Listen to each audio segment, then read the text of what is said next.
अरे बिनैया। हाँ भाई बोल ना। आज तारी पिए के मन कर रहा। ठीक है कह रहा ना यार। देख ना छौरी कितना सुंदर तारी बेच रहा। हाँ रे ये तो गजब के माल है। चल हाँ चल चल चल भाई विनय निर्मल गे छौरी तारी पिलाओ तो नहीं देबो।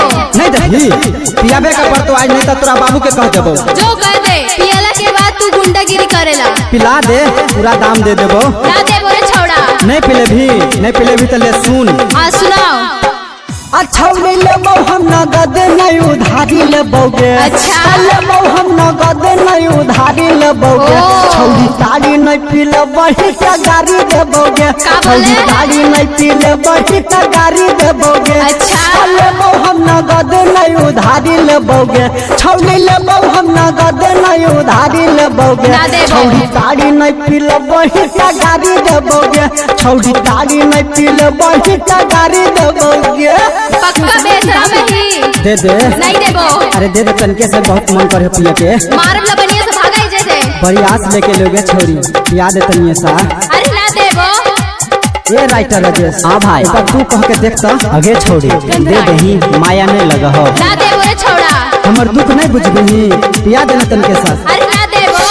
छौड़ी पीबो दिन नहीं तो लेबो आज छीन। छौड़ी पीबो दिन नहीं तो लेबो आज छीन। अरे कैसे हतो जग सब देबो दाम रख। का बोला? लेबो शुद्ध चीज नहीं पानी लेबोगे। छौड़ी लेबो शुद्ध चीज नहीं पानी लेबोगे।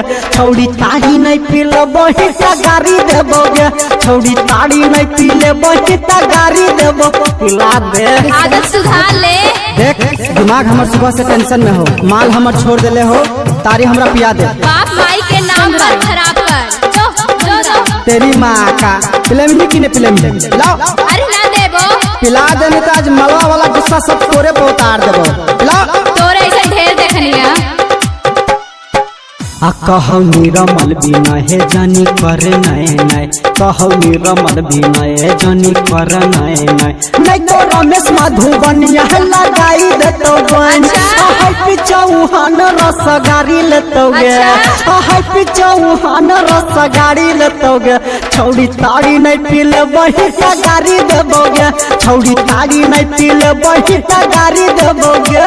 भागा है कि नहीं? लवनिया फेंक के मारबो जो भाग। तेरी माँ का पिलाओ नहीं तो अब तो लवनी फूटतो तू देख ले। ठीक है लवनी मत फोड़िए ले पी ले। यदि आप चाहते हैं संध्या एंटरटेनमेंट के सभी ऑडियो वीडियो देखें तो चैनल को सब्सक्राइब जरूर करें और बेल आइकन को दबाना ना भूलें।